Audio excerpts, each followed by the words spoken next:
What's up, everybody? Thanks for coming and checking out another video.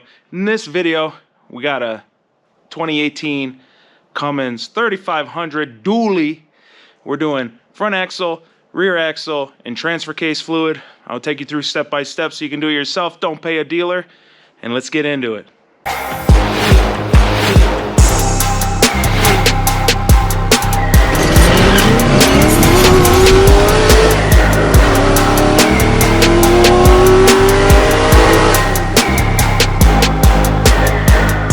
We're using Amsoil Severe Gear, which is their highest version.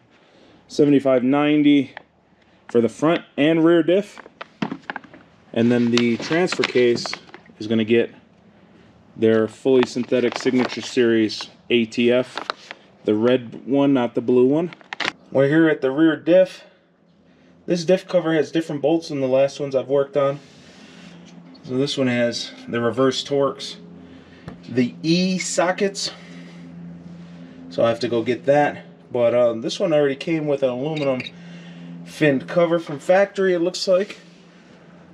So we need to take this off. There's no drain plug on this diff, which sucks.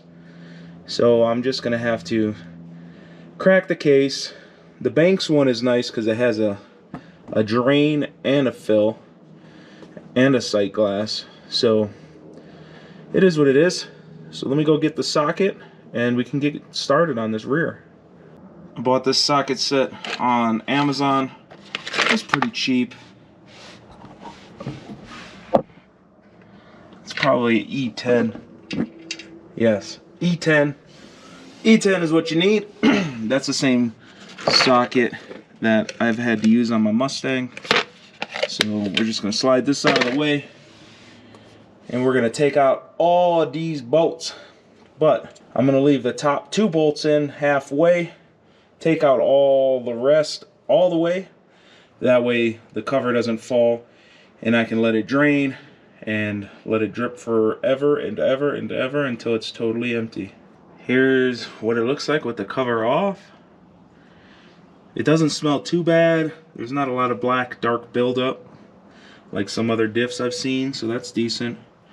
If you want to speed the process up, you can go in here with an air gun or a rag and swoop out the majority of the oil yourself. And once you get that out, you want to make sure there's no more oil coming over this edge because we need this to be totally dry in order to seal. This cover, unlike my other vehicle, has a rubber gasket, which is different. I haven't seen that before. On my old 2500 it didn't have it.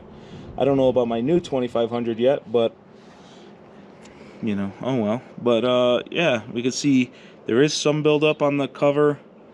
Not too much, but there's a decent amount of metal shavings on the magnet. So we're gonna clean that off for sure. And I'm gonna clean all this off and I'm gonna go order a new gasket right now. Here's the gasket I got from AutoZone for the rear differential cover. RDS 55473. Use brake cleaner, make it all nice and shiny inside again. And then take your new gasket, put your new gasket here, and all you're gonna do is put all the bolts in, get them all in hand tight first, and then we're gonna torque it down in a star pattern, going around like the same way you would do your lug nuts, except this has more bolts. So you're gonna go across, across, across like that. Ding, ding, ding, ding, ding, ding, ding, dong. Your mom's a ding dong. Go around with your E10 socket, tighten everything down with the new gasket. Should be all nice and good. Then you're gonna take your ratchet and put it in here. Problem is there's fins in the way, so I have to get a little extension so that I can get this plug out. This is the fill plug, so we have to take this out in order to put the fluid in. Unscrew this, you take this foil piece off so the fluid will actually come out. We cut the top of this, and then we can click this on like so we don't spill any. But you're just gonna take this nipple here, put it in the fill plug hole, and squeeze this whole bag out. For the rear, you pretty much need 4 quarts. It's running out now. I'm going to let this stop dripping by itself. Once it stops dripping, then the level's good. Make sure your wheels are on the ground and you're not lifted up, because that'll change how much fluid goes in here. So once it's done dripping, we're just going to put the plug in and give it a little nice torque down. After putting the plug in, spray it down with some brake cleaner, get the last of the oil residue off, and you're done for the next 50,000 miles. For the front, get your drain pan. You're going to be right here. That is your front diff. It's going to take a 10mm socket here, and we're going to do the same thing. We're going to remove all of them except 2 of them on top, so that this doesn't just fall down, make a huge mess. We want the liquid to first go in the drain pan, then we could pull the top 2 bolts and take the cover off. It's already starting to drip, and I still have the 3 top ones tight.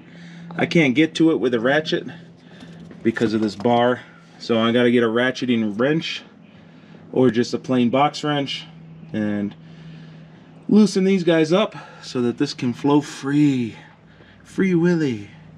That was harder than it should have been, but whatever, is what it is.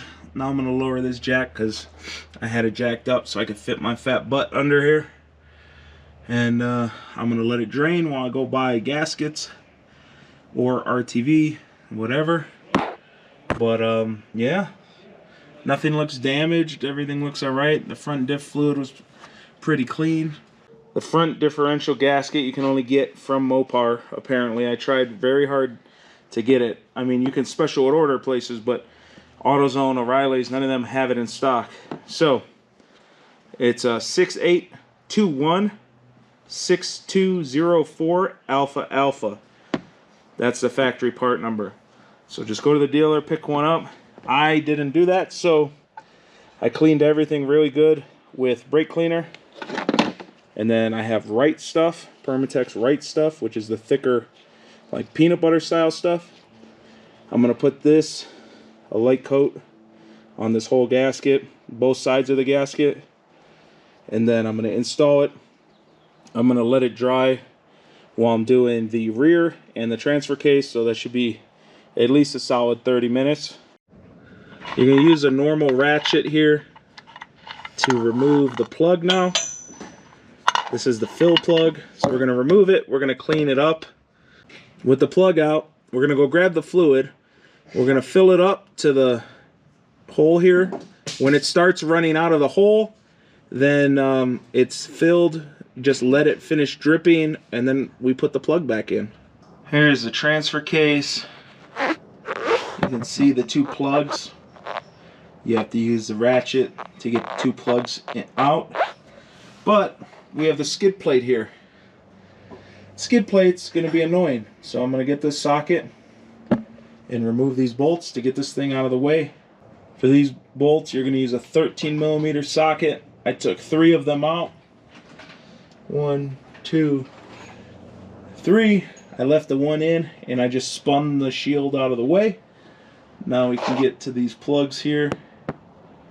So first one I'm going to take out is the top one, then the bottom one, and that will require me to have a drain pan there to have all the fluid come out of the transfer case and go into the drain pan. When you spin this thing, make sure you spin it all the way back or take it all the way off. It caught that corner here, and fluid's freaking everywhere now. So try not to be dumb like me. Let this thing stop dripping. Then we're going to put the bottom plug back in. We got the plug in here, so now we're going to fill up through the fill plug on top until it starts leaking out, just like the rear differential. You're going to need 2 quarts of ATF for the transfer case. On the front diff, we're going to use the same 7590. For the front differential, you pretty much need 2 full quarts, and we're going to fill it just like we did the back one. Fill it up. The truck needs to be on the ground level in order for it to not be overfilled. Thanks everyone for coming and checking out the video. Hopefully I saved you some money. Don't get ripped off by dealers because they suck. Like, share, subscribe. Check out my Instagram. Check out my Twitter and all that extra crap. Till next time, wrench on.